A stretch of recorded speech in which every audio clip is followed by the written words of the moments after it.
Okay, thank you everyone for coming, and thank you to Corpus Christi for allowing us to use the auditorium. I'll get straight to it and introduce the speakers. So on my far right is Colin Brewer. He's a retired psychiatrist and ex-research fellow at Birmingham. He's a medical journalist and author of several books. He's written for The Spectator, The Guardian, and the New Humanist Journal. And he has a keen interest in history, in the history and origins of religions. Alex O'Connor, to my right, is an Oxford University student here with us. He's got an extremely popular YouTube channel on which he discusses politics, philosophy, science, and religion. To my far left is Mohammed Hijab.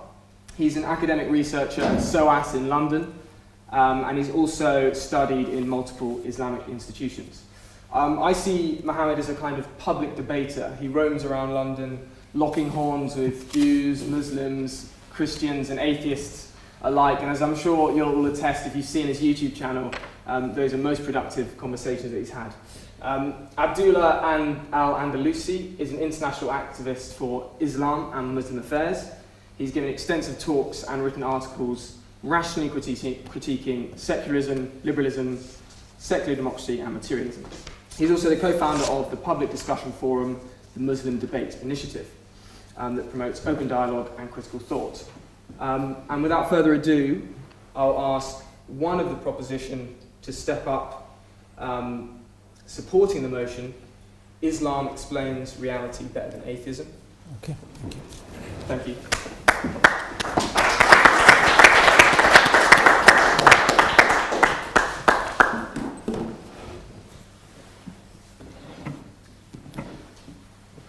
In the name of God, the gracious, the merciful. I'd like to thank the Oxford Forum and my fellow panelists for facilitating this debate and everyone here for attending. I used to be Christian. My mother was Catholic and my father was secular. I went to a Church of England school and learned the basics of Christian belief. However, with there being so many belief systems, I asked myself a question.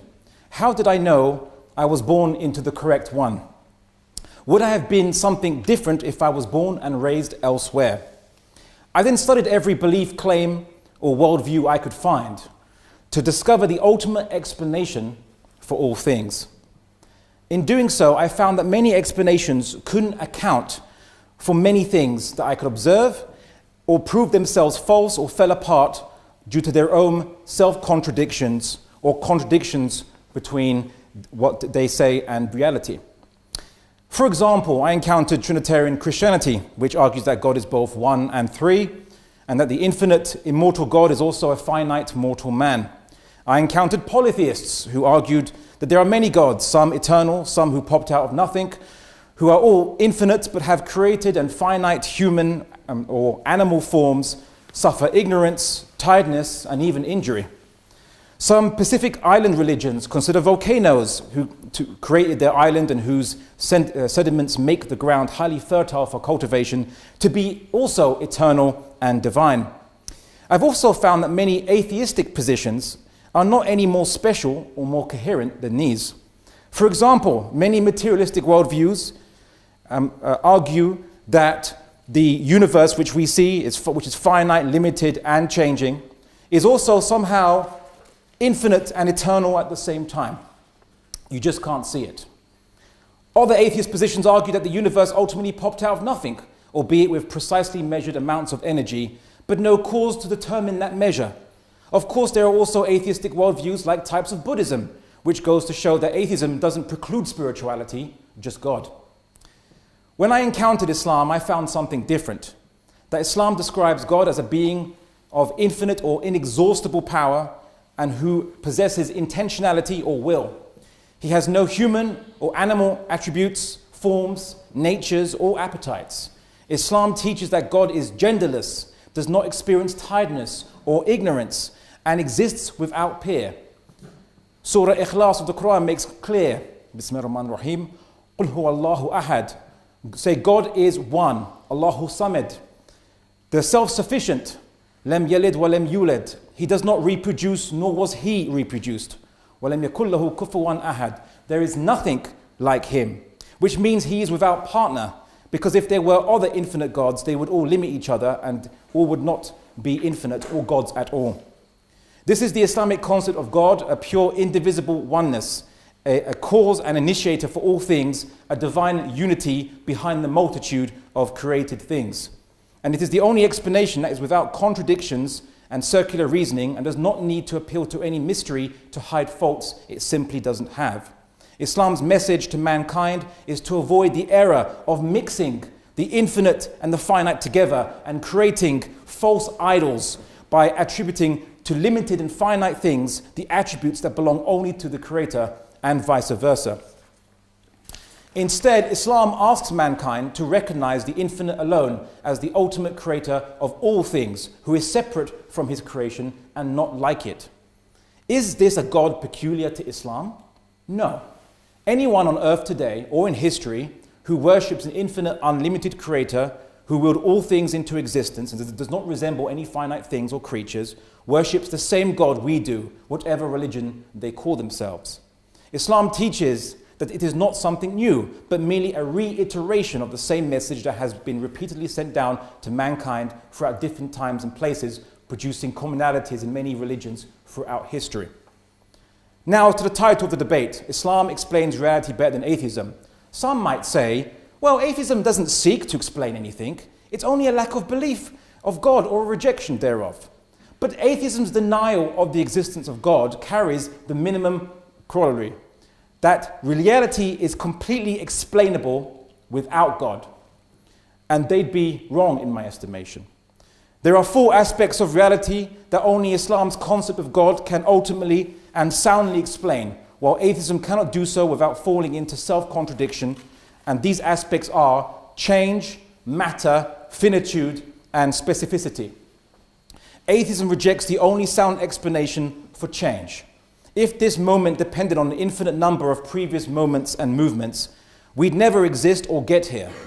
If I were to say that my opponents can begin their speech after an infinite amount of time, they would never have the chance to start their speeches, as an infinite amount of time can't end or even begin if you think about it.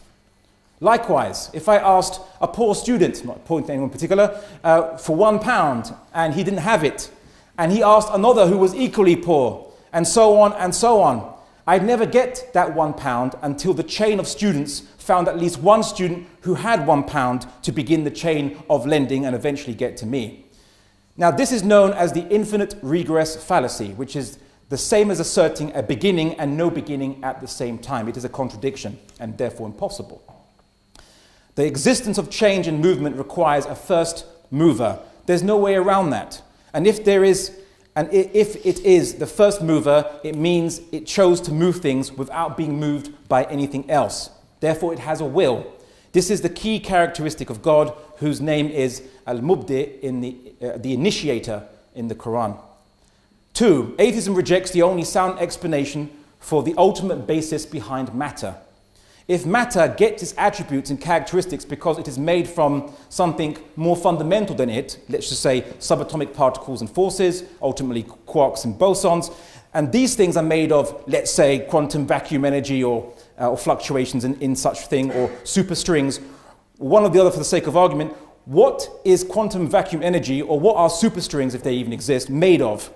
If something else, and that's made of something else, where does it stop? If it has no end, then nothing would exist. It's like saying a branch is held aloft from the ground by an infinitely tall tree, or a pond has no bottom to hold up the water, despite the water being at a specific level. The fact that anything exists and continues to exist proves there must be something fundamental that is supporting all these things, that itself isn't made of anything else and has no parts, and therefore is self-sustaining. The Quran calls God Ar-Razzaq, the sustainer, Al-Hafidh, the preserver, Al-Samad, the self-sufficient. 3, atheism rejects the only sound explanation for finite things. If something has size, shape, charge, or a specific characteristic, what determined these limitations in the first place? If it were determined by a finite thing outside itself, an efficient cause, going on forever, it's an infinite regress fallacy. If it was determined by the building blocks inside itself, a material cause going on forever into smaller and smaller blocks, it's another infinite regress fallacy. The only possibility left is that all forms and limited characteristics of all finite things were ultimately created by something that has no finite limitations itself, i.e. something infinite, which has no limits that need determining by something else, and therefore is the ultimate or necessary thing, and it creates all other things. The Quran calls God Al-Khaliq, the creator. 4, atheism rejects the only sound explanation for the specificity of finite things. Things in the universe, including the magnitude of the forces of gravity, strong, weak, and force, and electromagnetism, and the amount of energy contained in the universe, are specific to a certain magnitude, size, quantity, and quality. Considering that the universe could have 1 quark more than it has, the question is, what determined it would be one way and not another? Perhaps the conditions prior to the universe's emergence, shall we say, led to the conditions we see now. But this only shifts the burden of explanation further along the chain. What then determined the precise pre-existing conditions before the universe that led to our universe being the way it is? If we invoke an infinite chain of pre-existing conditions to explain our current condition or the condition of the emergence of the universe, this is yet again another infinite regress fallacy, I'm afraid. The only remaining explanation is that something ultimately chose or determined by its will all things to be the way they are. The Quran calls God Al-Musawwir, the shaper. Islam posits that God ultimately created and sustained all things. He is infinite, unlimited, and self-sustaining, and He alone measured out the numbers of things and apportioned all the regularities, or what you call natural laws, behind all things. It is the Islamic concept of God that not only explains reality better than atheism, but it is the only explanation, ultimately, that can explain reality that we see, which does not possess self-contradictions, circular logics, or appeals to mystery or blind faith. The arguments of atheists, in my experience, are no different to those I've encountered from polytheists, Trinitarians, or volcano worshippers. Atheists just call their God the universe, which essentially is just a bigger volcano. Thank you.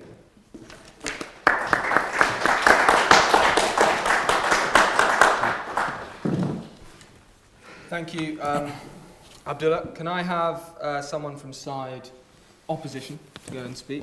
Thank you.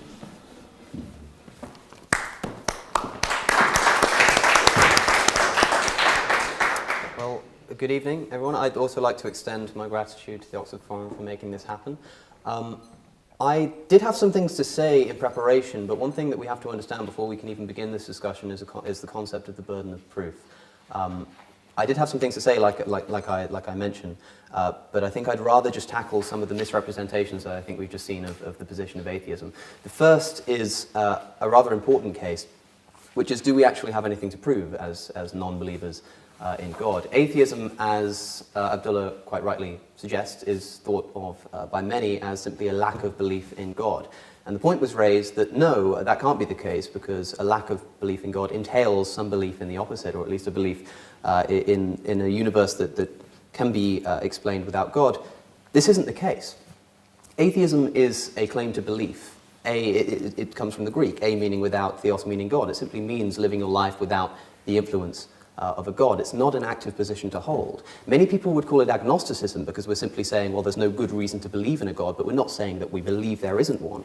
But agnosticism is a claim to knowledge. Gnosticism is knowledge. Theism is belief. I simply say, I don't know, therefore I don't believe. Whereas the proposition seem to have to say that they also don't know, because nobody can know for certain, and yet they do believe. And what we need to see tonight, in order to agree with the proposition and have them win the debate, is the reason why they're able to take that extra step that we simply can't. So let me explain with an analogy that comes from a friend of mine called Matt Delahunty, who has given the example of a gumball, a jar of gumballs. What's essentially happening here is we've got a jar of gumballs, and we have no idea how many gumballs are in the jar. And the people to my right are pointing it and saying there are an even number of gumballs in that jar. And I say, you have no good reason to believe that. I don't believe you. And they say, oh, so that entails that you think there's an odd number. Well, of course it doesn't. It just means I don't believe that there's an even number. Just because I don't believe that there's a God doesn't mean I do believe that there's not one. And that's an important point to make clear, because it demonstrates the fact that the burden of proof lies with the proposition. If you, ladies and gentlemen, are not convinced by either side in the debate this evening, then the default position has to be atheism. The default position has to be there's no good reason to believe either way, and so we simply don't believe in Islam. That's why the title of the debate is something of a false dichotomy. But the burden of proof certainly lies with the proposition. But that's not a problem, because there were a number of arguments put forward in an attempt to try and fulfill that proof, which it's worth briefly touching on. For instance, when you bring up the point, Abdullah, about matter, you ask the question, what are superstrings made of? Talking about, I presume, the kind of quantum strings that are thought to be, according to string theory, at the basis of the universe. And you say, essentially, well, what are these made of? And what would that be made of? And what would that be made of? Well, the answer is quite simple. It's, I don't know, and neither do you. And that's the point. Neither of us know. And so I'm simply saying that because we have no reason to know what's at the basis of this reality, what's at the basis of matter, the best thing we can do is throw up our hands and say, until good evidence comes along to believe that it is due to some kind of divine supernatural creator, let's not do so. And certainly let's not instill that supernatural creator with certain qualities that are an extra leap of faith that you can't take that extra step before you've made the first. Also, on the point of change, you talk about infinite regress, which is problematic. Of course, the problem of everything needing a cause, everything needing an explanation for its existence, whether you frame it as a contingency argument or a cosmological argument, of course, trivially applies to the creator himself, what caused the creator, of course, unless you adopt something of a Kalam cosmological argument that says that, well, we're not talking about everything needing a cause, because, of course, like I say, it would trivially include the creator of the universe. Instead, it's things that begin to exist that need a cause. It's things that have some kind of that have some kind of cause that brings them into existence. The fact of the matter is we have no experience with that. You say that there are atheists who believe that things can come out of nothing. There's no good reason to think that something can't come out of nothing. People often say it's ridiculous to suggest that something can come from nothing. You're not all worried that a hippo has just materialized in your living room while you're out here. But your living room isn't nothing. In fact, there's no nothing in the universe. Lawrence Krauss has shown that if you take away, or written that if you take away every piece of matter from a finite space, and you remove not just the matter, but the radiation and everything that we can conceivably call matter, it still weighs something. Now, that might be a practical limitation. Perhaps there is nothing somewhere, and we just haven't been able to access it or create it by removing the sufficient matter in the universe. But the fact of the matter is we have no experience with nothing, and so to say something can't come from nothing is an unjustifiable claim. We've never had any nothing to try it with. In fact, the only time there was nothing, if there was nothing ever at all, must have been before the universe was created. And so the only thing that has actually begun to exist in any meaningful sense is the universe itself. And if the argument is that everything that begins to exist has some kind of cause, and so the universe must have some kind of cause, well, everything that begins to exist is the universe. So when you say everything that begins to exist needs a cause, you're just saying the universe needs a cause. And the conclusion is, of course, that the universe has a cause. And that's the definition of a circular argument.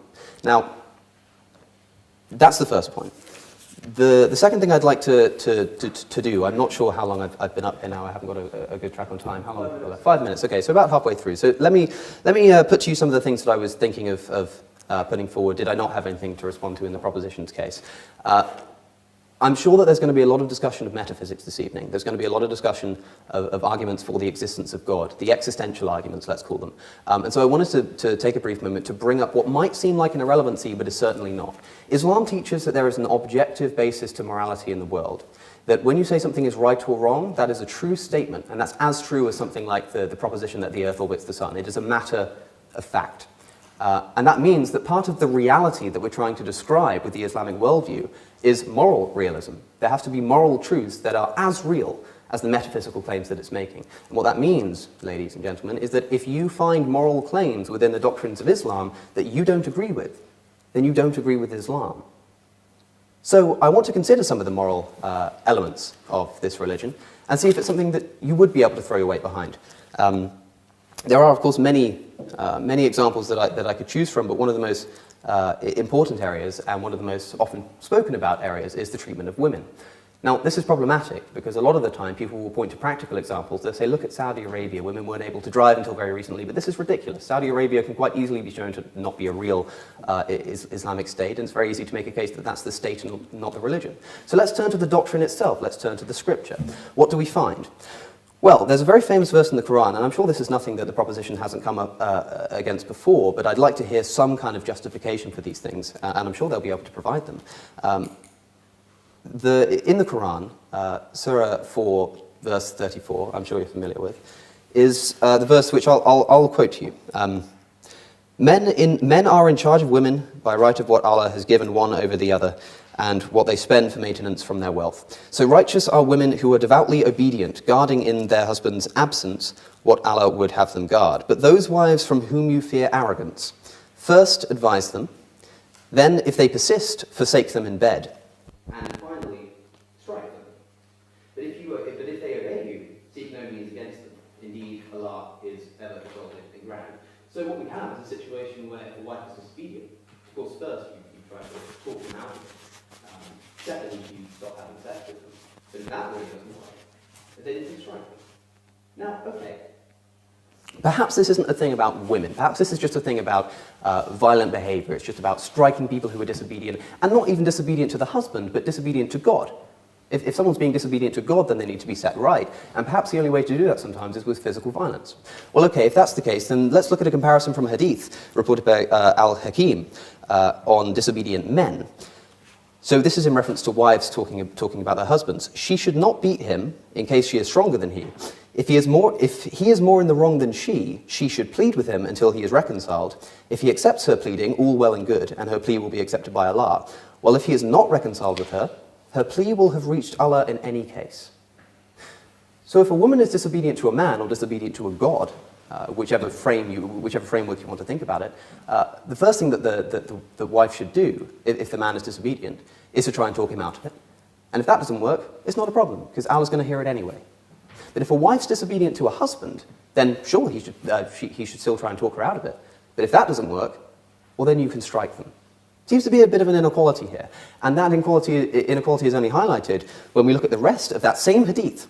It's preceded by the following. It is not lawful for a woman who believes Allah to allow anyone. It is not lawful for a woman who believes in Allah to allow anyone in her husband's house while he dislikes it.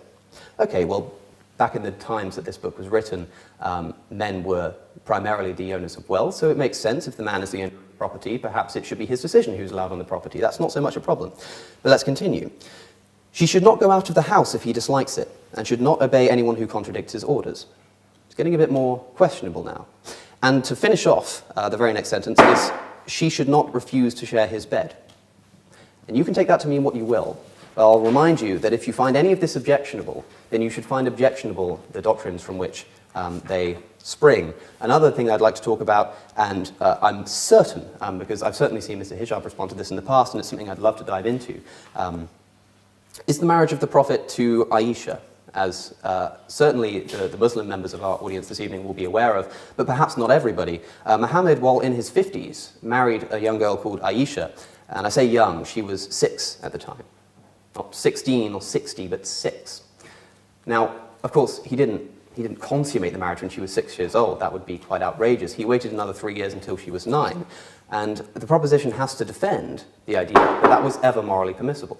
And I think that's my time. Is that my time? Yes. Well, that's all I've got, but believe me, I have more. So we'll leave it for the rebuttal stage. But thank you.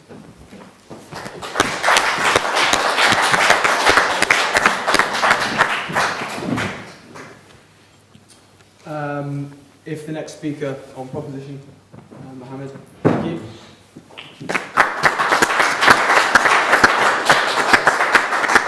I want to thank everyone for coming today. Thank you very much for coming. It's first day of Ramadan for us, and we're happy to have you. Now, I've come here, me and Abdullah, actually, we've come here to refute magic. Wait a minute, what did you say? Let me say that one more time. We've come here to refute magic. It's actually an interesting magic trick where there is no bunny, there's no hat, and in fact, there's no magician at all. It's the proposition that something can come from nothing. Not only from nothing, ladies and gentlemen, but from nothing and by nothing. The Quran says, أَمْ خُلِقُوا مِنْ غَيْرِ شَيْءٍ أَمْ هُمُ الْخَالِقُونَ أَمْ خَلَقُوا السَّمَاوَاتِ وَالْأَرْضِ بَلْ لَا يُوقِنُونَ. Were they created from nothing? Or were they themselves the creators of themselves? Now we've heard Alex today, for the second time I've heard him say this, he says that the universe may have come into existence from nothing. Minute 14 to 15 in his video, Does the Universe Have a Cause? He says, when the universe came into existence, it well and truly came into existence from nothing. Now, wait a minute. Ladies and gentlemen, I have a challenge. That's an active claim. He said, I'm not here to make any active claims. Sorry, that is an active claim. Look at the syntax of that particular sentence. You're saying the universe came into existence from nothing. Don't pretend to be passive. Oh, I don't know. No, you do know. You're making a statement. Either you know what you're saying or you don't. Tell me how the universe came into existence from nothing and by nothing, ex nihilo. I want to know. Tell me how that's possible metaphysically, ontologically, cosmologically, from first principles. Give me the answer, please. But it's interesting because in his other video, Something from Nothing, where he was debating the contingency argument with a fellow American, or an American man, minute 48, he says this, listen to this. He agrees with the radio guy that was speaking to him that the universe is a necessary existence. Wait a minute. What's going on here, ladies and gentlemen? What does necessary existence mean? A necessary fact is a fact that cannot be any other way. 2 + 2 = 4. That's eternally going to be the case. So a necessary existence is eternal. It cannot be any other way. So wait a minute, if the universe is eternal, how could it come from nothing? Contradiction. It's a contradiction. You can't have it both ways, my friend. And this is what atheism leads you to. Contradictory set of propositions. Either you have your cake or you want to eat it. What are you going to do with it? Tell me now, did the universe come from nothing? If so, how so? That's an active claim. Is the universe a necessary existence? If so, how so? That is an active claim. Is it eternal? Just, come on, please. Don't pretend to be innocent and agnostic. Number 2. You could say, no, there's a multiverse, or there's an eternal fabric, or there's an eternal universe. But a multiverse has the propensity of being any other way. And, I'm sure you study philosophy, you know what you're talking about. A possible existence, or a contingent existence, is defined by being able to be rearranged in any other way. If it can be arranged in another way, it's not necessary. It's possible or contingent. It's not necessary. So a multiverse cannot be necessary existence because it can be arranged in another way. It can be out of existence. So wait a minute. This is very important, guys. Hold on.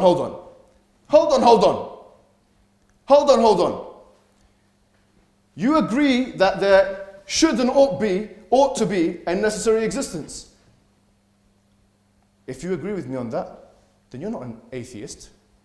Because the necessary existence is the Islamic definition of God. قُلْ هُوَ اللَّهُ أَحَدٌ. Say He is one and only. The self-sufficient, the independent. Meaning, the necessary existence. لَمْ يَلِدْ وَلَمْ يُولَدْ. He begets not, nor is He begotten. Meaning He's eternal.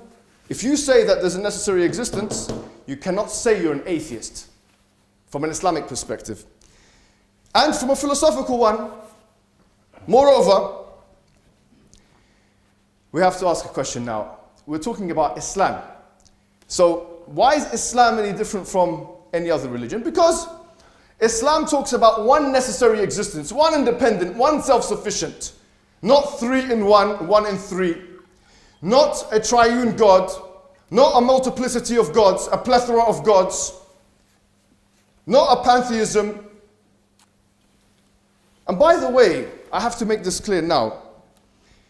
It was a bit of a straw man argument because Alex came up and says that Abdullah said that the universe has a cause. He never said that in the statement. But he had these written things. We never use the word cause. You can have a necessary existence. You can make an ontological argument for a necessary existence without causation at all. There's a difference between possibility and contingency on the one hand, or necessity and causation. You don't even need to, you can have it. You don't believe in causation before the universe? Fallacy of composition? Have it, no problem. You have to explain how there can be a world with only possible existences. How can there be a world with only possible existences? If you say there can't be, and we're happy to say there's a necessary existence, you're no longer an atheist from an Islamic perspective. Because you believe in an independent, self-sufficient thing that everything depends upon. And that is the ultimate explanation for all of existence. Now, a secondary point we need to make is that Islam, the concept of God, the Tawheed, the monotheism, is something not only intuitive, but it's something, as we've seen, that can be reasoned from first principles, ladies and gentlemen. And that's why, already when we just look at the concept of God, so many of the major world religions are ruled out. Christianity is ruled out. Hinduism is ruled out. I would say Sikhism is ruled out. Why? Because of that pure monotheism, that respectable monotheism that Islam has to offer. But in addition to that, as Abdullah alluded to, the meta-narrative of there being many prophets aforetime, many of them with the same message of Islamic monotheism, believing in one God and worshipping one God, is something which can be seen in the religious books. What Abraham said, what Moses said, what did they come and say? Even according to Old Testament literature, calling the people to monotheism. So, Islam also has an inbuilt system of falsification. It works in a similar way to science in many ways. 4 challenges, which I'm happy to take questions on the questions and answer, or in the cross-examination. 1, if this book was from other than God, the Quran says about itself, there would have been many contradictions, chapter 4, verse 92. Number 2, the inimitability challenge. Try and produce something like it. And there is a quantifiable way of doing so, which we can talk about in the question and answers. Number 3, that Islam makes predictions about the future. And it specifies time and place. And this is my claim. It's the only religion to make a series of predictions about the future, none of which have not materialized. Whereas with anyone you want to mention who makes predictions of the future, at least some of their predictions will be falsified. And I'm willing to be tested on this. Test it. It's falsifiable. And in fact, this falsifiability is even stronger than the scientific one.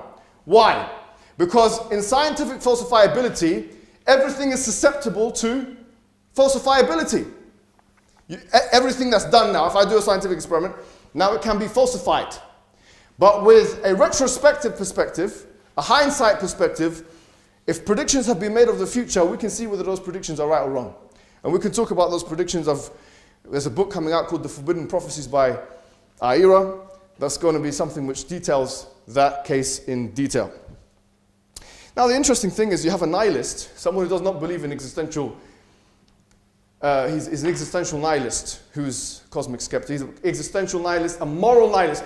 He is an epistemological nihilist. He doesn't even believe in morality. And he's making a moral case today. I mean, I don't know how this works. I really don't know. He says, I subjectively value my liberty. In one of his videos, The Moral Argument, 1 hour and 16 minutes. Tell me how, from first principles, liberty works. Is it not based and predicated on a fictitious, hypothetical, mythological state of nature detailed by John Locke and Thomas Hobbes and those individuals? Where's the scientific evidence for that? Why do you believe that? Why do you believe in equality? John Locke established his equality on the hedonistic principle and on a theory of God. Now you're an atheist, try and find from first principles why you believe in equality. We as Muslims don't believe in second-wave feminism. Simple as that. Yeah, there's some things in Islam which are different for men than to women. Why do I have to justify myself to you? You have to justify why that equality of that Eurocentric understanding of equality of second-wave feminism in the 60s that emerged is the objective morality. That's you, that's an active claim that you've made. You have to substantiate it. But listen to what he says in his video, My Problem with Sam Harris's Morality. Can I finish off? Yeah, you got a minute left.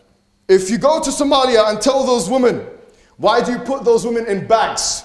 They will accuse you of cultural imperialism. So why are you asking the women if they're put in bags? What kind of discussion is that? What kind of sanctimonious Orientalist understanding of morality is that? You have to first prove your morality. You're a subjective moralist. You don't believe in objective morality. Don't ask me about morality. You don't believe in it. Prove it. That's an active claim. And with that, guys, I want to say one last thing, which is that he made an egregious claim in one of his videos called The Liberal Hypocrisy on Islam. He said Islam is a racist religion. And I will tell you that Islam is the only religion ancient religion in the world which completely negates racism. Look at chapter 49, verse 13 of the Quran. Look at the Prophet. He said there's no virtue of a black man over a white man, an Arab or a non-Arab. Now, he's got 3 options. Option 1, to retract the statement. Option 2, Yes, option 2, to provide the evidence, or option 3, face public humiliation today. And there's no fourth option. So don't make claims about morality and about Islam if you haven't even read the Islamic literature and you don't know what is in its contents. Sorry for I know it's quite a, performance, but it's a passionate topic for us. I'm thanking everyone here, and I also thank Cosmic Skeptic for coming, and for once speaking to the Muslim community rather than about them. Thank you very much for listening.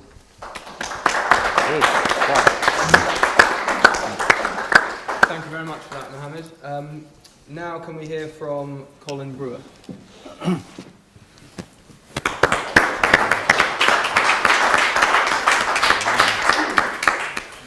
I'm a bit of an amateur at this. These guys are all more or less professional. I wish I was as certain of anything as the people on this side of the table seem to be of absolutely everything. And I want to start by not singling out Islam particularly, because Islam is just one of those monotheisms that seems to find atheism terribly worrying. I mean, whether the theistic religions believe in one god or many gods, they're terrified of people who don't believe in any gods. And when they have the power to do so, and in the case of Christianity, when they had the power to do so, they routinely try to silence people like me at best by censorship, at worst by imprisonment, exile, or execution. And there's nothing particularly Islamic about this. Christianity was executing people just for being the wrong sort of Christian before Islam was a twinkle in Muhammad's eye.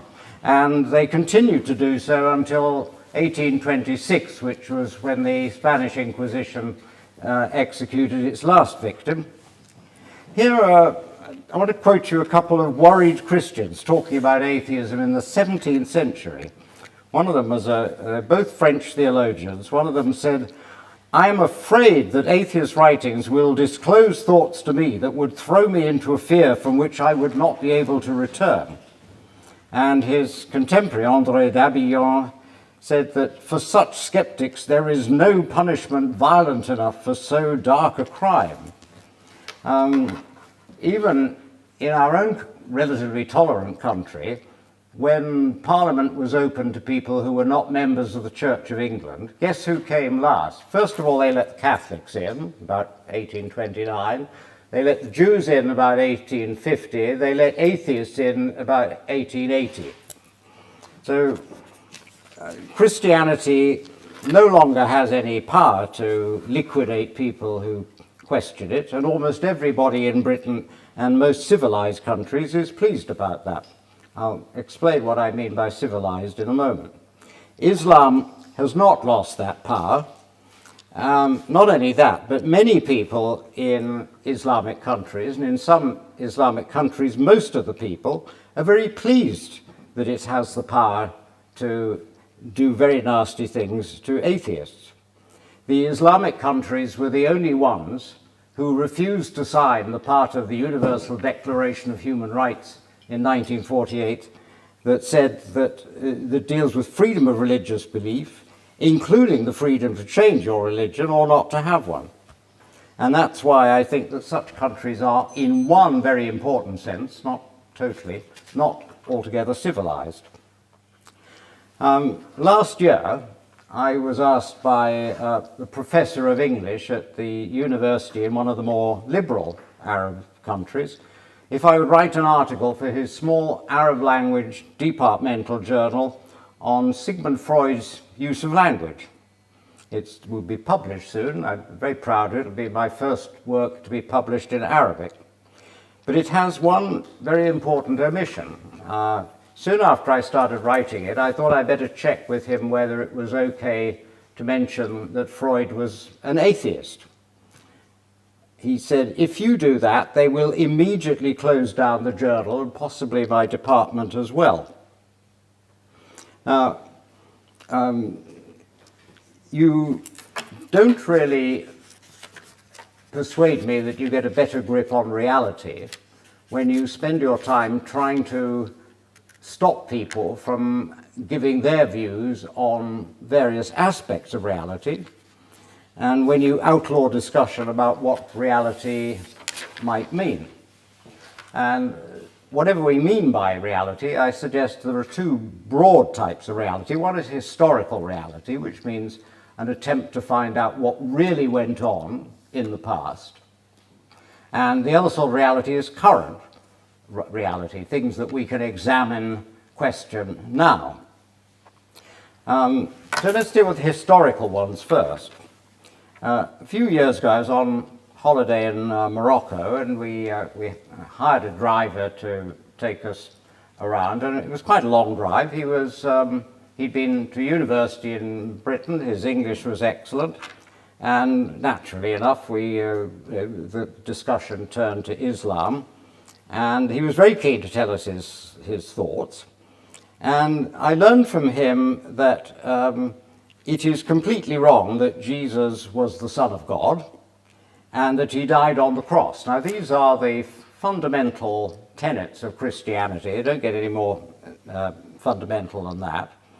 And he said that probably, and there's a certain amount of debate about this among Islamic scholars, that it may have been actually Judas, suitably disguised, who died on the cross. Now, not being a theist, I don't particularly care which of them is right. They cannot both be right. Either Jesus died on the cross or he did not die on the cross, and either he was Jesus or he was Judas. But they cannot both be right. They can, however, both be wrong. And that is the problem when you start insisting that things written in ancient documents must be believed without any question. There is actually a lot of questioning to be done about the origins of the Quran. There is very little documentary evidence for about 200 years. Christianity is bad enough because there is nothing about Christianity that dates from earlier than about 40 to 60 years after the crucifixion. And we know how difficult it is to be certain about events that happened 20, 30 years ago. People have ferocious arguments about the Second World War, about all the various other wars that have happened since. So when you're making claims with the kind of certainty we have seen from this side of the table about historical events, when even the history of the Quran is shrouded in quite a lot of mystery, and when you threaten people with serious sanctions if they try and do research on it, that, to me, does not say very much about your desire to get to grips with reality. It was not permitted to do serious historical research on the Bible until about the end of the 18th century. You could still be sent to prison in Britain for denying the Trinity as late as about 1812. But eventually in the 19th century, serious higher criticism, as it was called, of the Bible appeared. And now people are very much less certain that everything said in the Old and New Testaments is actually true in every respect, to put it mildly. The Catholic Church didn't allow that until about 1941, and Islam does not allow it still. Islamic scholars have found their careers seriously threatened if they really tried to get to grips with some of the mysteries of the early versions of the Quran and so forth. So let's turn now to, how am I doing for time? About halfway? Sorry? Oh, you didn't, that's right, all right. I didn't hear the halfway mark. Let's turn very quickly then to reality as is current. A few years ago I got into some discussion with Dr. Majid Katme, who describes himself as the spokesman for the Islamic Medical Association of the United Kingdom on medical ethics. And I was interested about Islam's line on abortion. And he wrote to me saying, because obviously one of the issues in abortion is when when does the fetus become human? When does the fetus gain the kind of status where its destruction becomes increasingly important? And he said, quoting him directly, at 6 to 7 weeks of pregnancy, the soul is breathed in the body of the fetus. Divine human life starts when the embryo turns into a fetus. Okay, so that's relatively clear. It's not a human being until it turns into a fetus.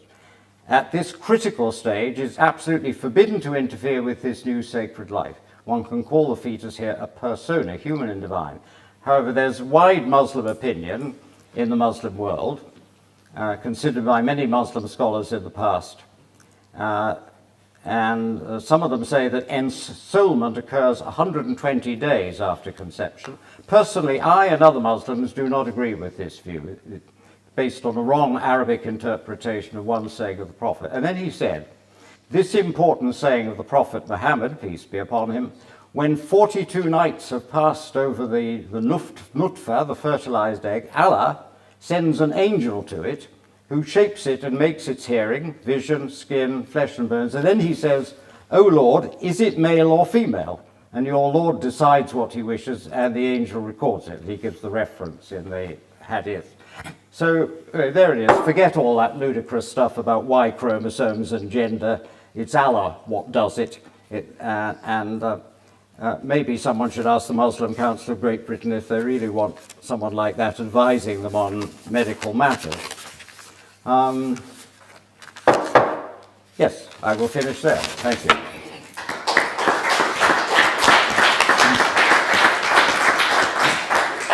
Thank you very much for that comment. Is there any argument on this side that you particularly want to address from these two gentlemen? Am I right? Yeah, well, I'll just go with the comment myself then, and we'll start off. Yeah. So basically, I think maybe my colleague is used to debating perhaps some certain Christians and what have you. I like to think that perhaps we're a slightly different breed in terms of our approach or philosophical approach. I don't think he addressed actually what I said, and I think strawman my argument. For example, I'll give you an example. So I never said everything that begins to exist has a cause. I never used that because you could always say, well, how do you know everything does begin to exist? And that would require empirical verification, which is that's why I never said it in the first place. I merely posited that ultimately, and I don't know where this ultimately is. I just said ultimately there will be a cause. I don't know how old the universe is. Maybe we've been through a couple of, 6 or 7 big bangs and big crunches until getting to this point. Of course, the universe is everything that exists. I merely said that at some point it has to start somewhere, because an infinite regress would mean there would be no change, no creation, nothing. And the same for things like what matter is composed of. I never made an assumption that it is quantum vacuum energy or superstrings, which a lot of scientists now doubt the idea of superstring theory, a bit fantastical. But I just posit those two, like, say whatever you want. The question can always be asked, what are they made out of? What are they made out of? If their attributes come from what they're made out of, for example, then what can they be made out of? Until you get to the point where there must be something that's fundamental, a fundamental substratum that supports all reality's existence. And if it's fundamental and it's necessary, then it wouldn't be limited and it would be self-sufficient, because it wouldn't require anything prior to it or underneath it or further more fundamental than itself. So these are the kind of the arguments I made, but I guess just to kind of reframe this discussion in terms of what I mean by atheism, or why I mentioned the term atheism. You're right, atheism isn't a belief, but I posited that it carries a necessary corollary, something attached to it, which is, if you don't believe in God's existence, not that you may be just, it's just your default. No, if you don't believe in God's existence, that means that your worldview does not require you to posit God to explain things. And I really posited that reality imposes certain problems if you want to keep God out of that discussion, because ultimately you can't explain cause, matter, specificity, or limited and finite things. And my explanation isn't one where I know stuff because I've observed it, is that God is the only explanation to avoid self-contradictions. And that's pretty much it. Like I'm saying, if we take 2 and we add 2, I know that this will equal 4 because taking the premises, the conclusion must follow. So likewise, I know that the premises are the existence of finite things. That's the premises. So I know that eventually at some point, it must follow that there must be a beginning point, a creating point, a start point, and a fundamental substratum that's supporting all things. Even though I don't know where that is, where the boundary of that is, that's my argument. Could you put that into deductive form? Into deductive form, well, I yeah, thought I was... so 2 plus 2 equals 4 is a deductive form. It's a premise and a conclusion. It's not deductive form to say there is matter and matter must have a beginning. What's the deductive argument there? Well, for example, it's the avoidance of contradiction, because I just explained. So if I was to say 2 plus 2 equals 6, right, and 6 meaning what we conventionally understand 6 to be, we'd know that was wrong because of contradiction.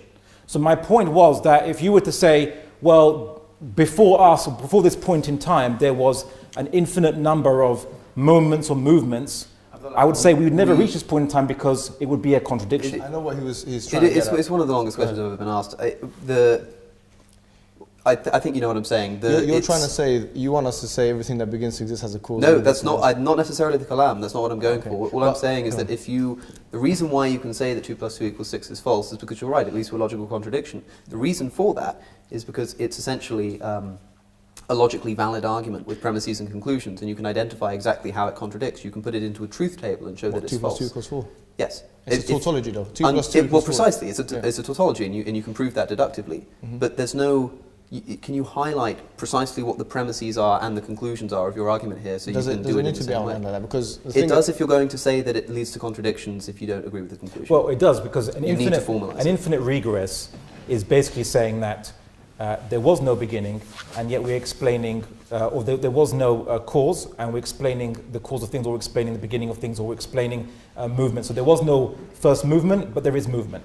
So it creates a contradiction in terms, because in essence we rely on a pre-existing state or pre-existing conditions of movement, and yet ultimately you're saying there is no beginning to this pre-existing thing. There's just an eternal chain, that there is no start to it, and therefore it's the same as saying nothing actually I'm trying to exists. get you to prove that we require Right, so I've got one statement that can kind of summarize it for you. Anything susceptible to addition or subtraction cannot be infinite. Okay, so it doesn't need to be a deductive 3-stage deduction. Well, no, that makes it a deductive. Right, so no, I'm just giving one statement. What he's saying is that if you have an infinite thing and you add to it, then there's the absurdity of adding to an infinite physical quantitative thing.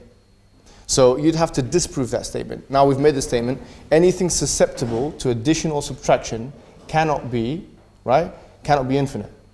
So in order for you to prove your infinite regress, if you wanted to prove it, you have to prove, or you have to show how it's demonstrably possible for something to have infinity as a quality, as well as addition and subtraction there as well. No, I don't. So then you can't really make any claim. I don't know, but I'm not making a claim. That's the thing. So then why are we having this discussion? Because I'm opposing your claims. Well, you can't oppose your claim is that it requires it, and I'm just asking you why that's the case. I'm saying anything that is the logical form, the idea that it is logically necessary to have causation, or that there can't no, be. we didn't say anything about causation. There can't be an infinite regress. No, I've just said what I've said. Can we just have a final statement from you and from you? Yeah. Just the statement. Sorry, apologise. The statement I made was that anything susceptible to addition or subtraction cannot be quantitatively infinite. Yes, you have to. If you're rejecting that, you have to disprove that. How is it physically, mathematically, or otherwise? How is it possible to have a quantifiable infinite which is susceptible to addition or subtraction? That's all you have to do. It's another issue of burden of proof. It's not on me to prove that. Well, I've just made the claim. It's false. It's you to prove that's true, and you failed to do so. Okay, I'll give you an example. And if you'll allow me to answer the question, the answer is... Can we just leave it after this one, yeah? The answer is that you're right, like these things are required according to laws of logic and physics that are predicated on the existence of the universe. And we're talking about the universe... Why is it predicated on the existence of the universe? Because... Can you prove it? Well, no. Okay, so why are you making a claim? It's an active claim. It's a possibility, right? No, it's an active claim, which is... And it's not possibility. It's possibly true. Do you know why it's not a possibility? And if it's possibly true... No, it's not possible true. Why is it not possible? Because if the universe is a possible existence, then it cannot explain the existence of other possible existences. If there is a necessary... did you get that? Do you understand that? Yes, I'm asking you a question in return. If there is a necessary... No, but can you address that first? This is what I'm trying to do with the question. If there is a necessary being or occurrence, and that entails... Which is what you admit. And that entails another occurrence.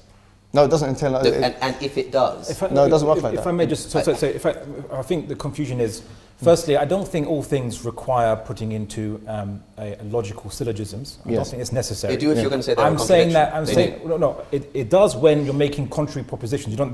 A sentence could say that this sentence is false. It creates a contradiction within the sentence without it being a logical syllogism. Yeah, but again, that is logically false. I'm merely pointing out that there are ultimately only two possibilities to basically anything that you might observe which is finite, limited, and what have you, which is either it was the result of something more fundamental than it, or something that is prior to it.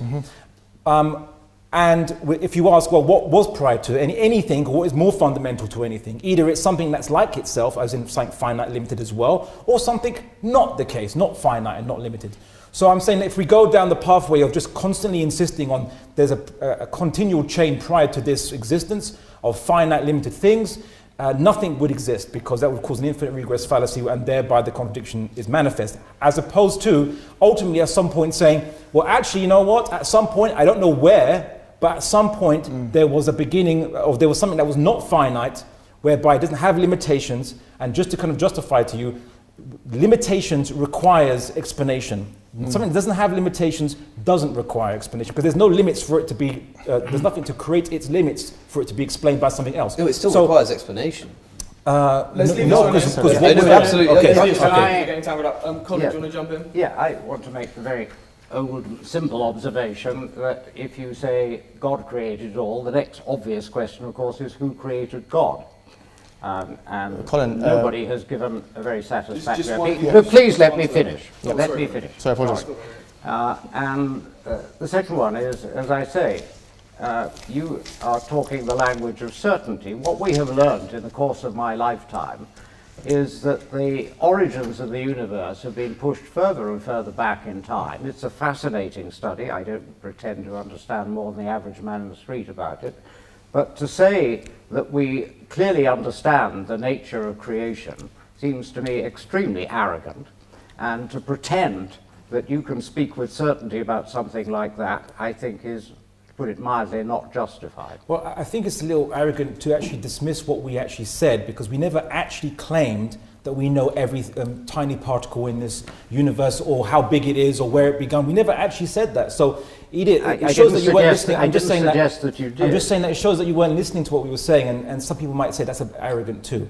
What I'm saying is very simply this: creation or causation, or whatever you want to call it, is to limit something, to define its limitation. Like when you draw a circle, you're drawing a limitation.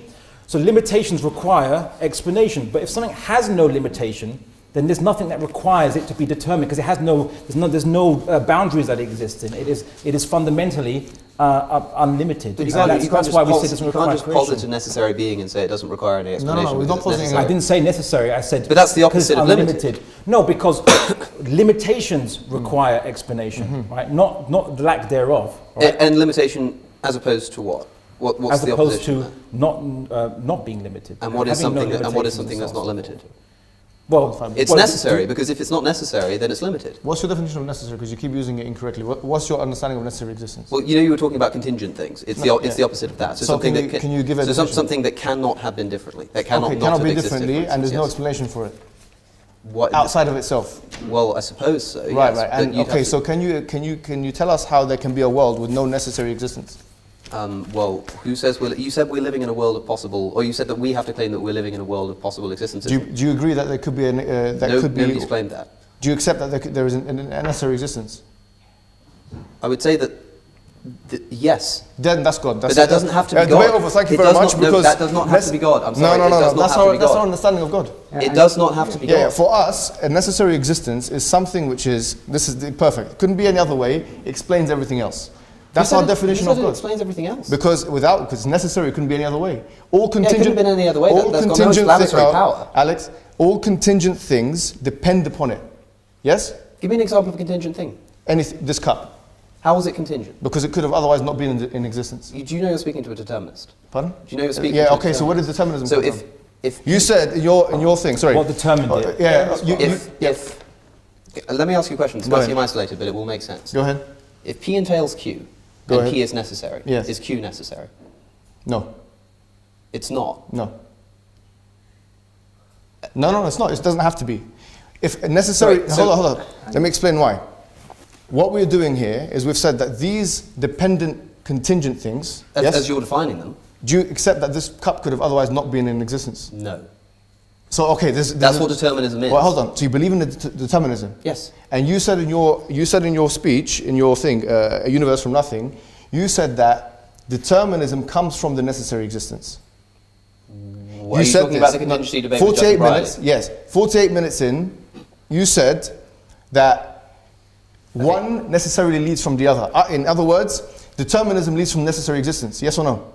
Sorry, say that again. You said Determinism leads- determinism leads from necessary existence. Okay, I think we were talking about a different thing when No. we were talking You about said necessary this, and I can show it 48 minutes into the video. Yes, I said that sentence, but I meant a All right, different so thing by a ne- necessary hold on. existence. So you said the universe was necessary This existence. can't be a semantic point scoring exercise. I It's meant not. something different by what you're No talking problem. about. But you said this. You said Definitions matter. You said determinism comes from the necessary existence.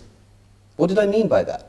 I mean, You- I okay, require I'll tell the you what you context meant, of the because I conversation to know remember what I was actually I meaning by just those listened to terms. this 2 days ago. The guy asked you, is the universe, would you agree with Bertrand Russell that the universe just is? Yeah? And you replied and said, yeah, the fact that the universe is necessary existence, I would agree with that in the first instance. And then he said, how would that tie in with determinism? You then said, determinism follows from, it's that which follows, determinism follows from the necessary existence. Right, Which I know what you're do you talking remember? about. I was the person I was debating with, a guy called Cameron Bertuzzi, he Yes. was making the case for the contingency argument. And Right. he was saying that there are contingent things in the universe, and therefore he was using that to reason that there's a God. And I said that if that were the case, Yes. that necessary existence, the Yes. determinism would follow from that. I was making Perfect. the case. Okay, so I didn't agree say with that you. it does exist. Listen, Alex, I didn't say that it does exist. We agree with you on that point. So this is the thing. You agree with us on more points than you think you agree with us on. You believe in a necessary existence, which explains everything else. No, necessary existence. Be careful. You said a necessary existence. Are you retracting it? I said that Are you retracting it? the universe, there's not one unified necessary But existence. you said that the universe was a necessary. The So are you universe retracting that? The universe follows a necessary causal chain. Okay, so is there? No, you said. Hold on. You said the universe is a necessary existence, and then you said determinism follows from that. Now I'm saying that. Okay, you how about accept, this? If I said that and I meant what you think I meant by Yes. that, then yes, I retract it. But I So don't you think retract that, it. But I don't think that's Do what you know, I I meant. think what it is, Alex, is that you. But people can go and look no, that up Alex, I'll themselves. tell you You're what. very good at making arguments against things I used to believe in. Okay, But let's so talk you about used to things believe in that it we because okay, now it's perfect. Guys, we're not on speaker's corner. Okay. No, no, no, no, Turn it no. down a bit, right? Argument, counter. No, it's Yes. important, guys, because if you're changing your Can I argument have That's now, fine by an me. answer? Can I have an answer yeah, to you're my changing it question because about now you've who been cornered. That's created the only God? reason why you've changed your argument. Okay, Thank you. I'll do that. I respond to, so Who the, created God? Colin Brewer's argument. yeah, well, we have to actually ask the question, why does anything need creation in the first place? Right? It's a more fundamental question, yeah?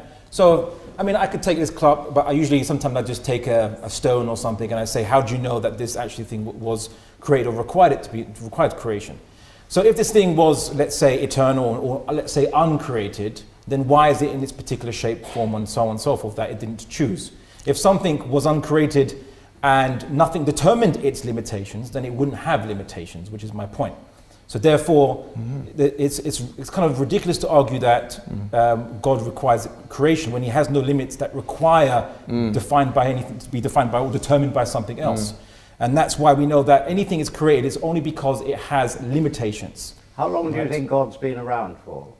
Eternity. Well, okay. What I'll say is that God is outside of time, so there's no pre-existent time before him. Right, he's the beginning. How do you know? But you know what? I just want to kind of just You're pause making and a rewind something statement. that you mentioned in your presentation. I just want to just briefly touch on it before we touch anything else, which is you said that Islam is terrified of people professing atheism. Right? Again, I think that I don't know what experience you've had maybe with from reading European history books, but I suppose you should read books from about Mesopotamia and Islamic civilization. The experience The Prophet of a Muhammad, current if I may just finish, I'll let you respond. So the Prophet Muhammad had a famous debate with a Bedouin atheist, right? There was no intolerance there. The Bedouin atheist actually became Muslim, but there was no intolerance just because the guy initially professed to be atheist. Abu Hanifa, famous classical scholar in medieval Iraq, Baghdad actually, had public open-air debates with atheists. Presumably there's atheists who were living in Baghdad at the time to actually be invited to open-air debates, and no one killed them or was intolerant to them at all whatsoever. And when you say, oh, Islam is terrified of atheists, I just want to say something. You're not special.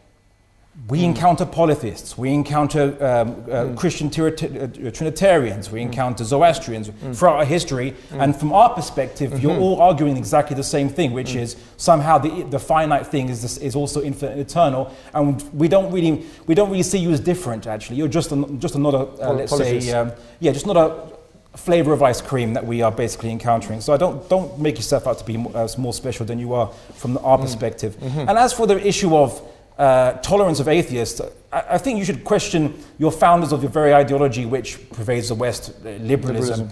John Locke, in his Letter on Toleration, argued that you should tolerate different Christian sects, Protestants basically, but not atheists, because you can't trust what they say. They don't believe in any higher moral value other than maybe what is expedient.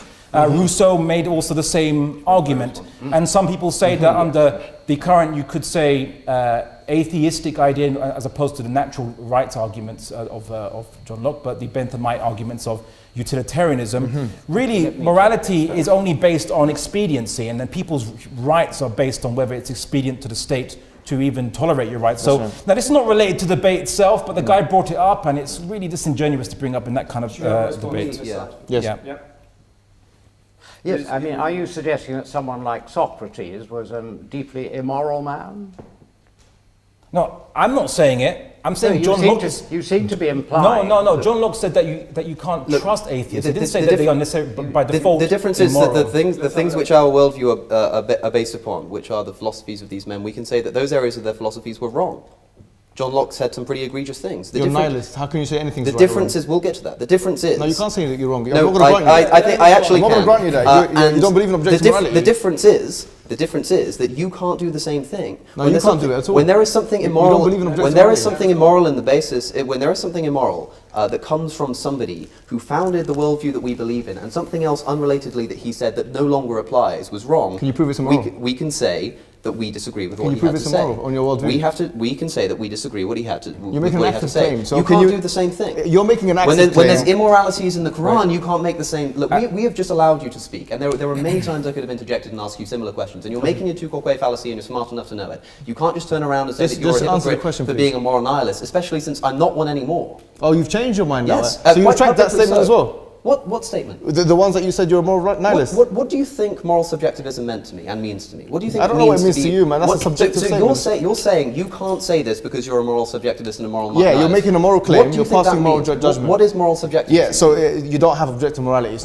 not fixed. It's not true or false. Despite human thoughts or convictions, that morality is true. So it's only first person subjective. Let's get a succinct answer to that.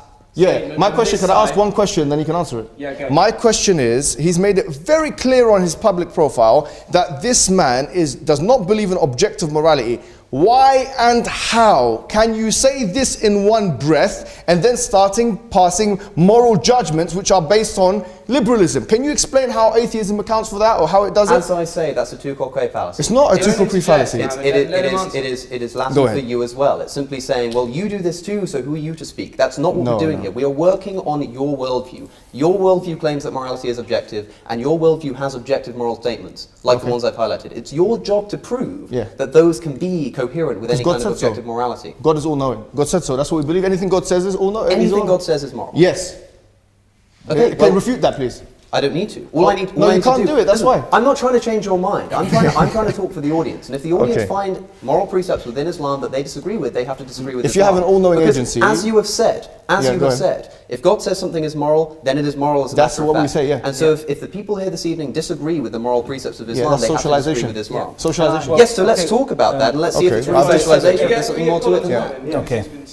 You said, if I heard you correctly, anything that God says is moral. Absolutely. How do you know what God said? Well, okay, here, to go back to our argument that I said, that we said that We have revelations aforetime. The final revelation is the Quran. It has a falsifiability test. I gave you 4 things: preservation, inimitability, contradictions, and I also taught you about predictions of the Quran and the Sunnah. Now, in order for you to say that the Quran is false, you have to falsify it. Like a scientist would have to falsify a theory in order for them to say that that is wrong. Now, if you can't produce any evidence for that, then really you can only remain agnostic on the issue. How do you know that the words contained in the Quran were the words that were actually supposed to have been spoken to Muhammad by the angel Gabriel, supposing that any of us in the modern world can actually believe anything like that? Yeah, okay, so first and foremost, with regards to morality, it's actually completely irrelevant in this debate concerning when we're discussing explanation of reality. If you don't believe in objective morality, then there's nothing to compare the morality of Islam with. That's right. To say that it is discordant with it. Yes. Right? So I think it's a massive red herring, and I think that friend of yours will talk about a few fallacies concerning bringing it up in the first place. You have to first present to us objective morality and then compare it to Islam's morality and say they don't fit. But you can't, and that's my point. And also the fact that you say, well, if we don't like some morality in the past or some basis for justifying morality in the past, we can change it. Well, that's what's scary.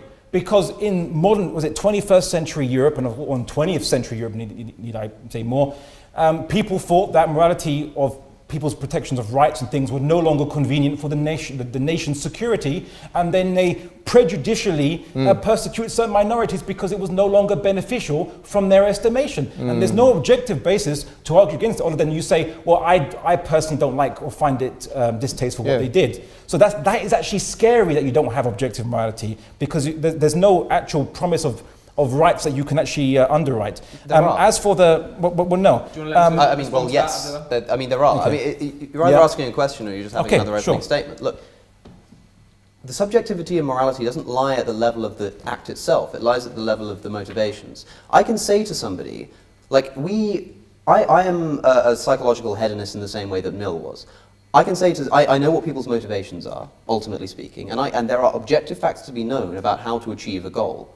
So it's not a case, moral subjectivism Mill didn't say moral objectivism, moral, I said I'm a psychological utilitarian, utilitarian like John Stuart Mill, not just a utilitarian. Okay, well, I hope the audience can notice the difference in the level of interjection here. Like, I'm trying to really listen to what you have to say, but you've got to let me respond. Okay, go ahead. Psychological utilitarianism means that we can know what people's motivations are, and I think we can. There are objective things to be known about how to achieve those goals. If somebody thinks that something's right and I think it's wrong, it's not a case of throw your hands up in the air and say it's everybody's opinion. That's not what moral subjectivism is. That's confusing moral subjectivism with moral relativism. That's not what we're doing. No, hold on. And those are not the same thing. Can we respond? Go. All right, so Mill, in chapter 4 of his book on utilitarianism, he actually gave us the exact way of identifying what he called the principle of utility. Yes. And through that, he talked about desirability and how when you see that something is desirable for someone, then that is an evidence that it's something which ought to be done. Okay. Now, excuse me. It's not true. No, hold on. You can check. I've just given you a reference. Yeah, you can check. The title is not called. You're interjecting now. Yes, I am, because the title is not. Level of interjection. The title. I didn't say the audience can notice I'm not interjecting. I said that the audience can notice the disparity in it. Sometimes an interjection is needed, and the interjection here is that the title. The title of that chapter. There was a purpose. There was a reason why the title of that chapter is not the proof of utilitarianism. It is not. The title of that chapter is. The title of that chapter is the kinds of proofs to which utilitarianism is susceptible. No, hold on. The title of the chapter is Proof of Utilitarianism. It's not. You get the book. You can check it now. It is the types of proof that utilitarianism is susceptible to. John Stuart Mill wrote the book himself. You can get the copy from Waterstones now. Everyone in the audience can Google it. Yes, it's actually, the title is Proof of Utilitarianism, chapter 4. That's what people call it. That's not what Mill wrote. Who calls it that? The title, Mill called, no, Mill. What are you saying? Mill doesn't call it the Proof of Utilitarianism. That's what it's titled. He avoids it. He does not That's say the name that. of the chapter, my friend. It's not the name of the chapter. Okay, so should we get it up? Yeah, if you'd like to. Okay, so anyone's got utilitarianism, we can see. Okay, if anybody has a copy of the book, let's leave it on that as a reference point. Okay, yes, my friend. No, it's important. It's important. The reason why. It's important. The reason why. Either way. Guys, come on, because it's sort of descending into chaos. We want to get Abdullah and then we'll get Colin in afterwards. Okay, so just to continue what I said. Is he right? It's not proof of. Okay, well, I can see that point. If he's right, I can see the point. That's fine, because I don't care if you're right or wrong about that. The thing that matters is the point that he was making, and the point that he was making is that you can't prove utilitarianism because he's a moral nihilist in that sense. But he said that there are certain proofs to which it's So if you can't prove it, why make a case? So because you can't prove that the point the mill made with the visible thing. Subjective. Let me answer the question. The point the mill made with the visible thing, which you brought up, is that the only evidence we have that something is visible is that it can be seen. That's what he said. Now, we can't prove that this water is visible, but we both agree that it is. And if we can use the same level of proof to understand moral claims. It's not a deductive proof, it's an inductive. Why use it as an argument? One thing, for someone who said that there are many things that you don't know in the universe and things that you can't presume. Yes. For you to claim that you now know people's motivations with the same kind of certainty enough to make it, to derive some objective moral system, yes, is somewhat of a contradiction there, because everyone's motivations might be unique or different, yes, or unknowable to you anyway. Certainly we never understand the viewpoint of a psychopath, of someone who has the inability to empathize. Well, the psychological literature is quite good on that, actually. But look, the study, of course, but to make a claim that basically that you can understand everyone's motivations, or there is some kind of unique template of motivations that all human beings subscribe to or can fit into, is really contradicting what you said earlier on, saying that you don't actually know, or you don't make claims to know things which you don't directly observe. I make claims about morality, and I also didn't say that. Brief response to that from Alex, and then just Colin on the last question, and then we're going to open up to audience questions. I do make claims about morality, that's not a problem. I never said that I didn't. I also didn't say that I don't make claims about... Where have you seen morality? Is it in a I also didn't say that you have to see things to be able to prove them. Oh, okay. So are they illusionary for you? I would agree with that statement, and I'm glad you agree with that. Let's leave it there. We're in agreement. Brilliant. Colin, do you want to do the last question? Yes, I'm still waiting for an answer to my question of how you can possibly be sure that what are supposed to be the words spoken by God, or rather by the angel Gabriel to Muhammad, are actually the words spoken, if indeed they were spoken at all. Okay, brief response to that, and then we're opening up to the audience. Okay, so a couple of days ago I presented a lecture on how do we know Islam is true when there's so many different, let's say, conflicting or competing belief systems. In essence, from every aspect, from the Islamic concept of God being a main issue, which is what my presentation was trying to focus on, the Islamic concept of God is almost completely unique to Islam, with the possible exceptions of variations of Judaism and philosophers who've reflected upon the possibilities of what could exist and what create all existence, and they've all come to the same conclusion, just like good old the Greek Xenophon, that there must be an ultimate creator who's infinite and he's unlike created things. Xenophon is a famous Greek philosopher who believed that if he rejected polytheism and rejected idols that look like human beings, saying if a cow had a god, it would make the gods to look like cows. So he wasn't an atheist, he just rejected polytheism. And so we would basically kind of side with that view. But I asked you a very specific question about what the angel Gabriel is supposed to have said to Muhammad. How can you possibly know, how can anybody possibly know that that was actually what happened? How can you know? Explain. And if I let me just finish my point, which is Islam is basically, when I encountered it and I took it as a hypothesis for how to explain reality, as one possible hypothesis. After looking at different belief systems, including or lack thereof, let's say atheistic positions in belief system, naturalism or materialism, communism and such, I basically found contradictions and things that didn't make sense. And it kind of almost had a process of elimination that Islam was the only one left that actually didn't suffer any internal contradictions, both compared to the observable reality as well as within itself. And that's a very tough thing it's a very tall order to actually achieve if you're not explaining everything, quite literally everything. So, and caveat, not the particularities of things like quarks and bosons, in case you actually say, oh, you're claiming to explain everything. No, but what I noticed is that Islam was the only one left. And then after further investigation, after I thought maybe it could have been a different way, maybe if one particular Islamic doctrine shouldn't exist, or if it was a different way, and I realized that produces contradictions, to the point that I came to the conclusion that Islam was the only possible explanation to explain reality, which is why I was very thrilled to do this debate in the first place. But without going to things like hell's existence and all this other stuff, the main key selling point, you say, of Islam, of the hypothesis of Islam, to explain reality, was its concept of God, which is almost virtually unique to itself, and it's just rationally consistent and coherent. I didn't ask you about Islam's concept of God. I asked you very specifically about how you can possibly know that the concept of God, whatever it is, that emerges from the Quran can have been dictated to Muhammad by the angel Gabriel. I take it, therefore, that you cannot answer that question. Thank you. Well, it's kind of like the equivalent kind of challenge you're saying. I mean, now we can discuss how do we know the messenger that related the message how do we know from analysis of that it's accurate? But I wanted just to kind of That's what I'd like to know. I know. What I was asking. I know. And I wanted to do a kind of a different angle to answer that question, which is what got me into Islam in the first place wasn't answering a different question. Let me finish, sir. What got me into Islam in the first place wasn't me looking at the claims or trying to go back in a time machine to find out if the Prophet Muhammad existed or the angel Gabriel came to him. I looked at the message itself and the consistency of the message itself with the universe led me to a conclusion that they both come from the same author. And that's why I became Muslim. In other words, you can't possibly know, it's just the Okay, we'll leave it to the audience. We'll see what they have let's to have say. some audience questions. Yeah. The gentleman in the middle there. Before you ask the question, Do you want this one, yeah? Patrick's Yeah, yeah. Sure.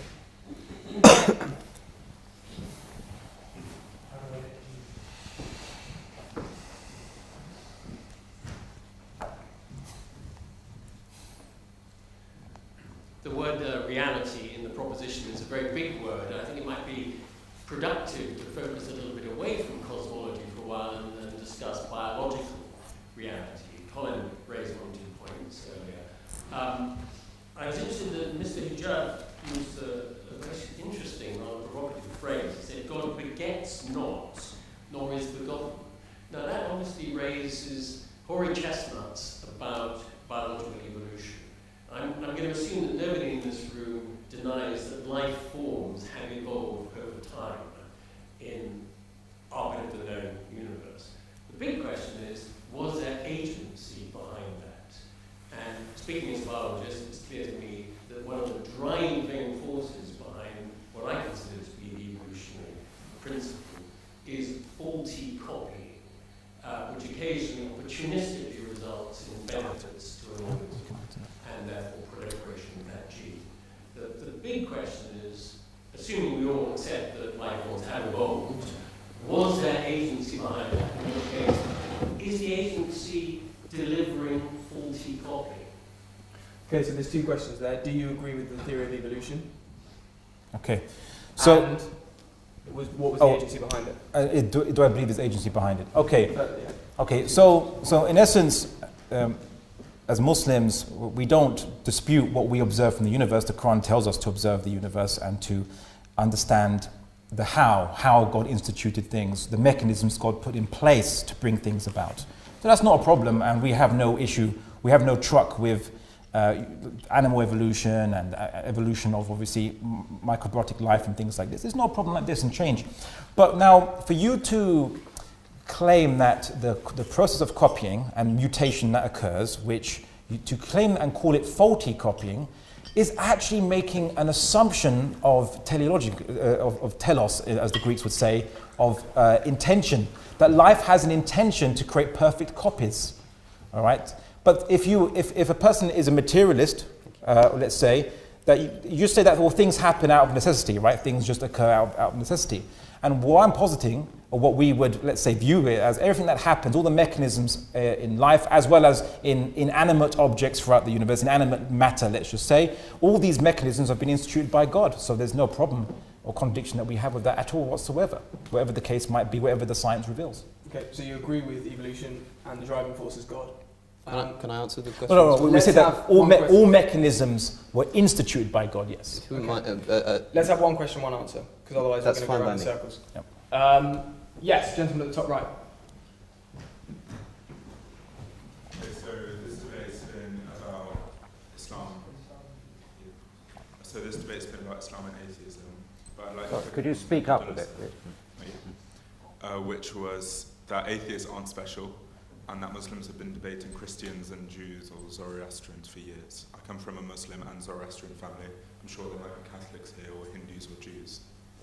The thing is, with Islam and atheism, is Islam makes some claims, and atheism says, we're not making claims. With Islam and Christianity, or Islam and Judaism, Islam is making a claim, Christianity is making a different claim, Judaism is making a different claim. They all evolved at different times.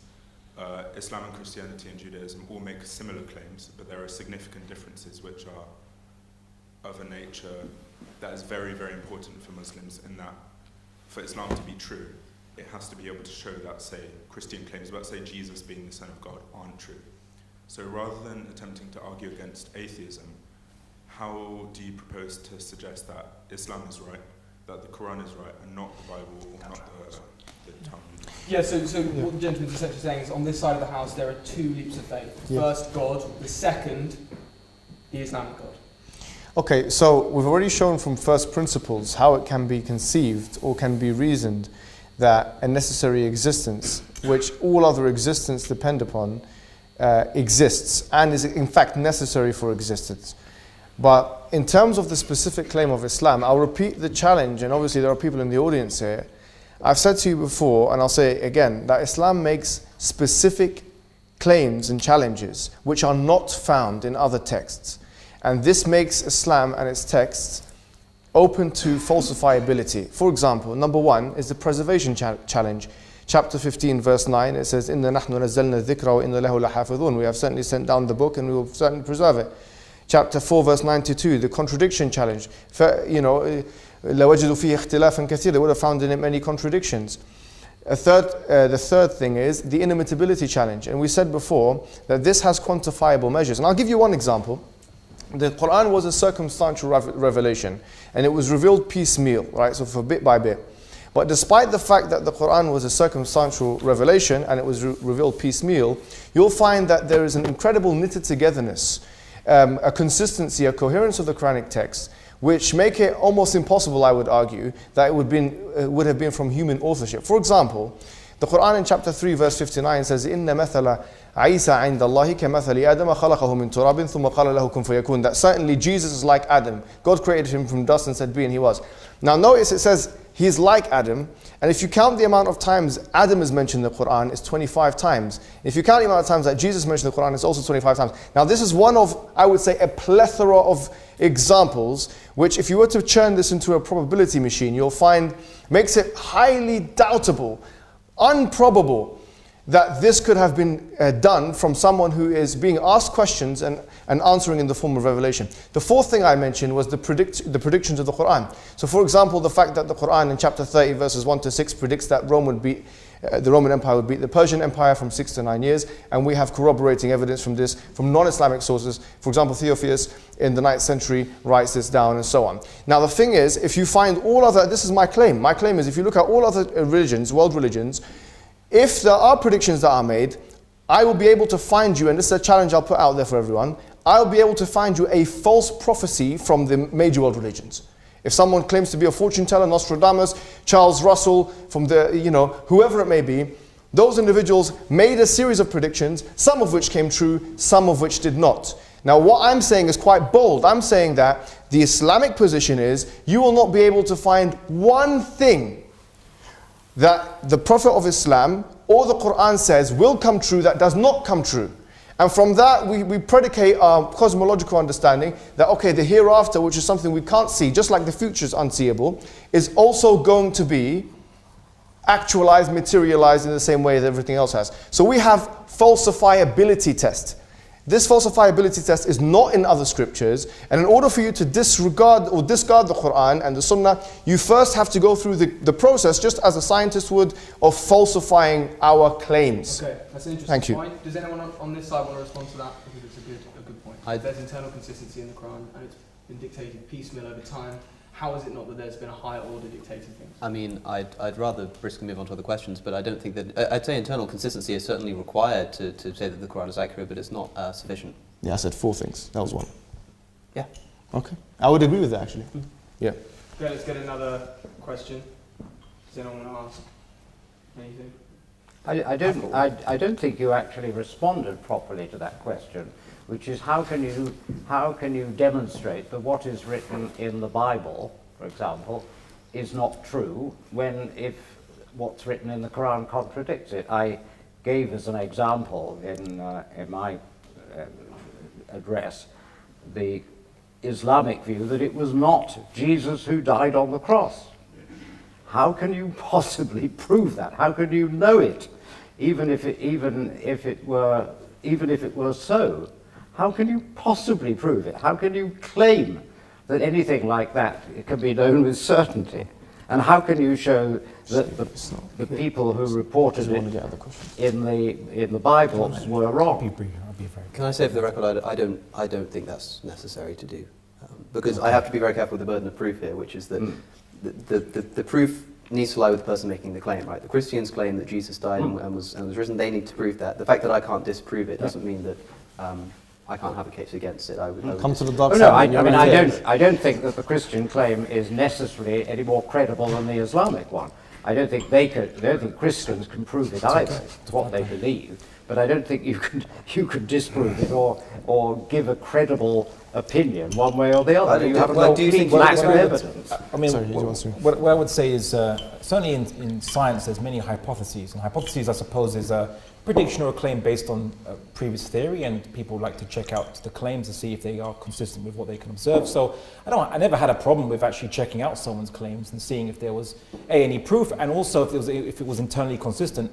And my claim against Trinitarian Christians, with all due respect to any Trinitarian Christians here, because they're not represented on this panel, of course, is that I believe that it has internal contradiction between an infinite, immortal God and a finite, mortal man who is also God at the same time, as well as belief in God is one and three at the same time. The crucifixion is really inconsequential to that matter, because it's just a historical happenstance, or a claim of a happenstance. But I suppose really, and just to kind of answer that person's point in another angle, and very, very briefly, if I may be permitted, is upon the discussion of is there a burden of proof? There's a burden of proof on us, is a burden of proof on them, and they're not making any claims, so isn't the burden of proof meant to be only on us? I would say that everyone here has a burden of explanation, an explanation of reality, at least ultimately, right? And the whole point about science is to try to seek to chip away at reality to uncover a local explanation for things, but we're talking about an ultimate explanation of things, and I'm going to make a very strong claim, which is that the idea of an infinite thing which has will, that can initiate by choice, is the only possible ultimate explanation for all things that avoids contradiction. Any other possibility possesses contradiction, right? Including an explanation of reality that does not require God. Any other possibility does not make sense other than an infinite, powerful and willed creator. And that's my claim, and the only thing, and my proof of that is it's the only one that avoids contradiction and yet explains reality. Okay, let's leave it with that. 1 to 2 minute closing statements, starting with Colin. Oh, sorry. Wasn't really expecting that. Okay, Sorry, well, we can start with Alex, and then... No, I'm happy to do it. It'll be very brief. There's an old Russian proverb that says, it is good to know the truth, but it is better to be happy. And when you're talking about reality, reality can be very unpleasant. Religion is very bad for talking about reality, but it's quite good for talking about happiness. So if happiness is more important to you than truth, then Islam, like any other religion, can protect you against reality. Otherwise, I suggest you stick with reality. Maybe unpleasant, but it is actually what should guide you. Okay, closing statement, Abdullah. Okay. Well, firstly, I want to thank my interlocutors on both sides. Thank you very much for attending, and I look forward to maybe future discussions with all of you. So I'll just kind of finish up by saying that I don't think my arguments have been, my four kind of problems that I've posed to atheists that have been kind of addressed, the explanation for change, matter, finitude, and specificity. These things haven't been explained. If this moment depended on an infinite amount of pre-existing moments with no beginning, no start point, then we wouldn't get to this point. And of course, if there is a start point, then the question is what's making this starting thing begin the chain of creation or causality or whatever, or continuity, whatever you want to call it. Well, if it's something else, then it's not the first thing. So if it's initiating, then it can only do so out of choice. And that's the only explanation that avoids any contradictions. And I think I'll kind of finish up by saying that I'm glad that science wasn't invoked necessarily on either side to prove either side's point. But I will say this, and just a slight kind of interesting observation. In the Quran commands Muslims to observe the world, to see how God made and instituted things, and Islamic science, well, science within Islamic civilization flourished because of it, with Islamic scientists citing the Quran as their motivation to understand God's will more, the second holy book of Islam, the universe, the ayat of Allah. But there's no command in atheism to do so. In fact, you could be a solipsist, a nihilist, or an existentialist, and not believe there's even an external reality in the first place. So I think with atheism, it's not a question of atheism is attached to science, but rather that atheism can't even justify an external reality to even investigate in the first place, whereas Islam is assured of one. Okay. You can also be an atheist and a horse rider. They have nothing to do with each other. Atheism doesn't entail certain beliefs, and like that you can be a solipsistic atheist, but you don't have to be a solipsistic atheist. You're right to say that the issues that you bring up, especially the 4 points you make, haven't been addressed. Perhaps they could have been if we could have gone to the end of the sentence. But I think that, likewise, the challenges that I proposed in my opening statements weren't fully addressed. The problems of morality, and I'd hate to compel or expect you to do so now in a closing statement. That would be unfair. But I hope that it hasn't escaped people that hasn't been discussed. And I think one of the reasons for that is because it can't be justifiably addressed. Although certainly Mr. Hijab has tried to on his YouTube channel, so you should go and listen to what he has to say. I just have to say that appeals to the fact that, for instance, you say, well, America had laws that said you could get married at 10. It's like, yeah, America was wrong, and so was your prophet. Like, the difference is that whilst we can progress morally as a society, if we base it upon constitutions and say that the moral issues that are infused within them don't depend on the person who's saying it or the fact that it comes from God, that's a hell of a lot easier than when you come up against the possibility for moral progress with statements that come from the unalterable word of the divine creator of the universe. And that's where I'd probably leave it. Can I stand up? Yeah. I'd like to stand up, please. 1 minute, Mohammed, don't go over yet. No, it's not 1 minute because he had 2. I want to say. Yeah, 1 minute. I was timing it. Okay, let me add 2. You said 1 or 2. Here's what I want to say, ladies and gentlemen. You see, this is the reality of atheism, where you have a claim, first of all, from a nihilist, someone who does epistemological nihilist, an existential nihilist, a moral nihilist, someone who does not believe in value judgments, saying you're right and you're wrong. That's unfair and it's unsubstantiated. That is an active claim that he's not been able to show from first principles. You see, the thing is, with atheists, they like to make claims that they cannot substantiate. He said himself, you can be an atheistic solipsist, which means you can, by the way, what that means is you can believe you're living in a matrix world. So if you can't even prove the external reality, or even an absolute reality, or even that rational faculties are truth reliable, then why are you making a claim that atheism, or trying to suggest that atheism potentially is better than Islam in understanding reality? If you don't make that claim, then you're conceding that Islam offers something, whereas atheism, by virtue of the fact, offers nothing. And to be honest with you, I have to say, I am actually convinced. I have some doubts after this debate. There's some skepticism. I doubt the existence of atheism, or atheists. Because if atheists, no seriously, because if atheist means someone who's lacking or disbelieving in God, what is a God? A God is an object of worship. What is worship? Worship is ultimate obedience to an entity. And I don't believe that any human being is not ultimately obedient, loving, submissive to anything. In fact, like Abdullah said, they're polytheists. That's what the Quran says, chapter 39, verse 29. Allah says in the Quran, He says, أعوذ بالله من الشيطان الرجيم ضرب الله مثلا رجلا فيه شركاء متشاكسون ورجلا سلما لرجل هل يستويان مثلا الحمد لله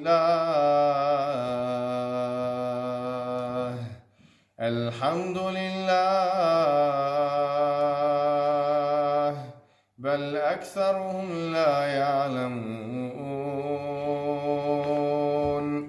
إنك ميت وإنهم ميتون ثم إنكم يوم القيامة عند ربكم تختصمون فمن أظلم ممن كذب على الله وكذب بآياته وكذب بالصدق إذ جاءه فمن أظلم ممن كذب على الله وكذب بالصدق إذ جاءه أليس في جهنم مثوى للكافرين.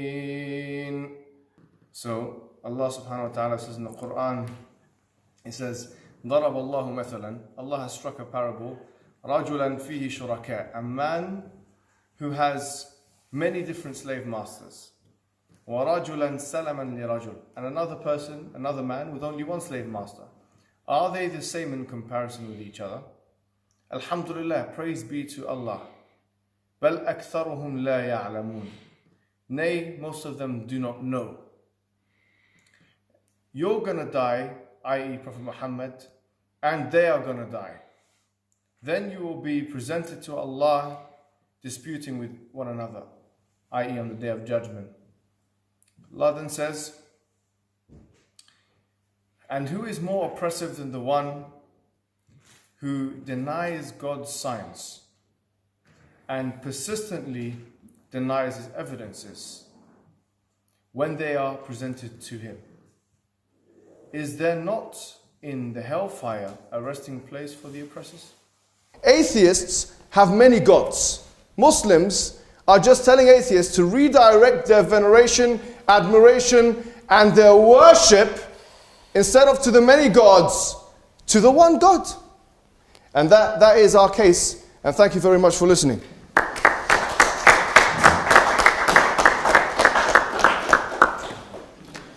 Thank you everyone for coming. It's been a long night, but a very enjoyable one. Thank you very much. Apologies for the passion. Oh, I'd expect it if you believe that you're right about these things. Thank you for your contribution. Thank you. I'm still waiting for an answer to my question. Are you still become an atheist? No, it's all right. No, because... Oh, sure. Of course, that's a great idea. Thank you very much. Just give the... And yourself as well. Can you order a pint? I don't know who's taller. Can you get in the middle?